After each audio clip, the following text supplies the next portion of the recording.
ONGC ড্রিলিংয়ে দিশেহারা চুরিলাম বিশ্রামগঞ্জের বিভিন্ন এলাকার মানুষ। এবার দক্ষিণ চুরিলাম পঞ্চায়েতের মেত্তামুড়ার সঞ্জিত দেবনাথের ঘর বিপজ্জনক অবস্থায় দাঁড়িয়ে থাকার অভিযোগ উঠে এসেছে। তাদের অভিযোগ, ওএনজিসি ড্রিলিংয়ে ঘরের অর্ধেক ভেঙে পড়ে যায়, অল্পেতে রক্ষা পান পরিবারের লোকজন।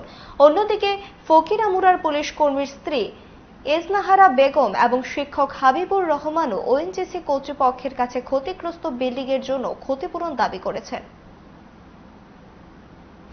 আরে বুম রাস্তে পুরা ওয়াল ভাঙ্গা পড়ছে, আমরা শুধু একটু লেগে বাচ্চা গেছি, নাহলে আমরা উপরে বললে বুম রাস্তে ক্ষতিপূরণ দিতে আমরা গরিব মানুষ, বাসটের না আমার স্বামী আমার মানে সমেত তো কুলাইতো না, আমি অনেকটা গত তারা যাতে আমার ক্ষতিপূরণ দেয়।